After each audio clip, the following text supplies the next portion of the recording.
ಈಗ ಬೆಳಿಗ್ಗೆ ನಾನಾಗಲೇ ತಮ್ಮನ್ನು ಉದ್ದೇಶಿಸಿ ಮಾತನಾಡಿದ್ದೇನೆ. ಮಾನ್ಯ ಮುಖ್ಯಮಂತ್ರಿಗಳು ಮೆಜಿಸ್ಟೀರಿಯಲ್ ಎನ್ಕ್ವೈರಿ ಮಾಡೋದಕ್ಕೆ ಆದೇಶ ಮಾಡಿದ್ದಾರೆ. ಅದರ ಪ್ರಾಸೆಸ್ಸು ಪ್ರಾರಂಭ ಆಗಿದೆ.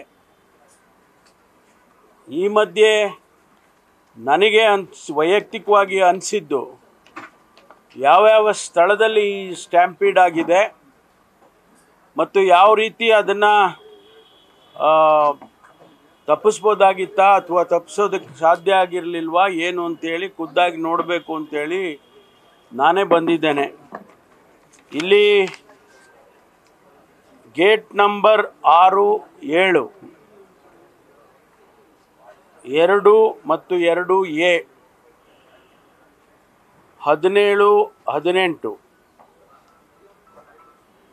21, 16 ಇಷ್ಟು ಗೇಟ್ನಲ್ಲಿ ಸ್ಟ್ಯಾಂಪೀಡ್ ಆಗಿರ್ತಕ್ಕಂಥದ್ದು. ಅದರಲ್ಲಿ ಅಲ್ಲೇ ಸ್ಪಾಟ್ನಲ್ಲಿ ಸತ್ತಿರುವಂಥ ಮಾಹಿತಿ ಇಲ್ಲ. ಅವರು ಇಲ್ಲಿ ಸ್ಟ್ಯಾಂಪೀಡ್ ಆದಮೇಲೆ ಉಸಿರು ಕಟ್ಟಿ ಅಲ್ಲಿಂದ ಆಸ್ಪತ್ರೆಗೆ ತೊಗೊಂಡು ಹೋಗುವಾಗ ಕೆಲವರು ತೀರ್ಕೊಂಡಿದ್ದಾರೆ, ಆಸ್ಪತ್ರೆಯಲ್ಲಿ ಕೆಲವರು ತೀರ್ಕೊಂಡಿದ್ದಾರೆ. ಅದರಿಂದ ಆ ಮಾಹಿತಿ ಈ ಗೇಟ್ನಲ್ಲಿ ಇಷ್ಟು ಜನ ಸತ್ತರು ಅಂತ ಮಾಹಿತಿ ನಮಗೆ ಇಲ್ಲ. ಆದರೆ ಇಷ್ಟು ಗೇಟು ಸ್ಟ್ಯಾಂಪೀಡ್ ಆಗಿರ್ತಕ್ಕಂಥದ್ದು ಅನ್ನೋ ಮಾಹಿತಿಯನ್ನು ತಮಗೆ ಕೊಟ್ಟಿದ್ದೇನೆ. I repeat, gate number 7, gate number 6, gate number 2, 2A, 16, 17, 18, 21 ಇಷ್ಟು ಗೇಟ್ನಲ್ಲಿ ಸ್ಟ್ಯಾಂಪೀಡ್ ಆಗಿರ್ತಕ್ಕಂಥದ್ದು ಅನ್ನುವಂಥ ಮಾಹಿತಿ. ಆಮೇಲೆ ನಮ್ಮ ಇಲಾಖೆಯವರು ಯಾವಾಗ ಇಷ್ಟೆಲ್ಲ ಜನ ಹೆಚ್ಚೆಚ್ಚು ಬರೋದಕ್ಕೆ ಶುರು ಮಾಡಿದ್ರು, they started collecting from different divisions. ಎಲ್ಲ ಡಿವಿಷನ್ಸಿಂದ ಫೋರ್ಸನ್ನು ಕಲೆಕ್ಟ್ ಮಾಡ್ಕೊಂಡಿದ್ದಾರೆ.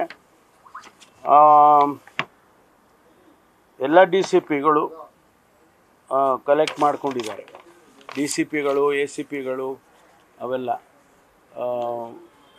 ಸಂಖ್ಯೆನ ಹೇಳಿದಾಗೆ ನಾವು ಅಂದಾಜು ಮಾಡಿದ್ದು ವಿಧಾನಸೌಧದ ಮುಂದೆ 1 ಲಕ್ಷ ಜನ ಸೇರಿದ್ದಾರೆ ಅಂಥೇಳಿ ಅಂದಾಜು ಮಾಡಿದೆವು ನಾವು. ಆಮೇಲೆ ಇಲ್ಲಿ ಒಂದು ಒಳಗಡೆ 35-40 ಸಾವಿರ ಜನ, ಯಾಕೆಂದರೆ ಸೀಟಿಂಗ್ ಕೆಪಾಸಿಟಿ ಇರೋದೇ 33 ಎಕ್ಸಾಕ್ಟ್ಲಿ. ಅದರಲ್ಲಿ 35,000 ಜನ ಅಂದ್ಕೊಂಡಿದ್ವಿ. 40 ಅಂದರೂ ಕೂಡ ಹೊರಗಡೆ ಒಂದು 2.5 ಲಕ್ಷ ಜನ ಇದ್ರೇನೋ ಅಂತ ನಾವು ಅಂದಾಜು ಮಾಡಿದ್ದು. ಆದರೆ ಈಗ ಮೆಟ್ರೋನವ್ರು ಹೇಳೋರು ಇದನ್ನು ಸಂಖ್ಯೆಯನ್ನು ತೊಗೊಂಡ್ರೆ 8.7 ಅಂದರೆ 8,70,000 tickets have been sold. People have travelled. So ಅದರಲ್ಲಿ ನಾವು 90% ಕ್ರಿಕೆಟ್ ಎಂಥೂಸಿಯಾಸ್ಟೇ ಇದ್ದರು ಅಂತ ಅಂದ್ಕೊಂಡ್ರೂ ಕೂಡ ಮೋರ್ ದೆನ್ 8 lakhs ಜನ ಬಂದಿದ್ದಾರೆ ಅಂತ ಹೇಳಿ ಅನಿಸುತ್ತೆ. ಅದು ಒಂದು ಅಂದಾಜು. This is not exact figures.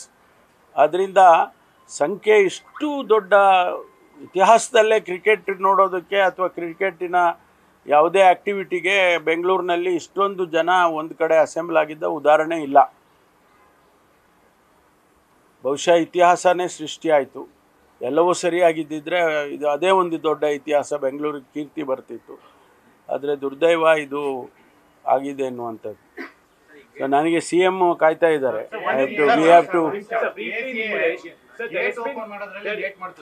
ಯಾಕಂದ್ರೆ 11 ಗಂಟೆಯಿಂದ ಕ್ರೌಡ್ ಸ್ಟಾರ್ಟ್ ಆಗ್ತಾ ಇತ್ತು. 3:30 ಗೇಟ್ ಓಪನ್ ಮಾಡಲಿಲ್ಲ. ಅದು ಪ್ರಮುಖ ಕಾರಣ. ಅದೆಲ್ಲ ಈಗ ಗೇಟ್ ಓಪನ್ ಮಾಡೋದು ಎನ್ಕ್ವೈರಿಯಲ್ಲಿ ಅದೆಲ್ಲ ಬರುತ್ತೆ.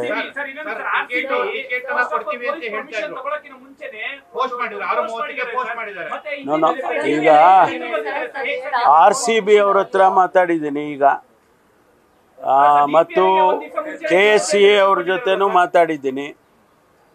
ಅವರ ಅಭಿಪ್ರಾಯ ಹೇಳಿದ್ದಾರೆ. ಮತ್ತು ಏನು ಎನ್ಕ್ವೈರಿಯಲ್ಲಿ ಅವರನ್ನು ಕರಿತೀವಿ. DCB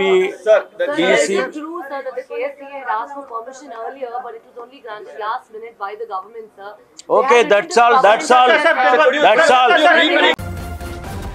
ನ್ಯೂಸ್ ಫಸ್ಟ್ ನಿರ್ಭೀತಿಯಿಂದ ನಿಮ್ಮ ಪರವಾಗಿ.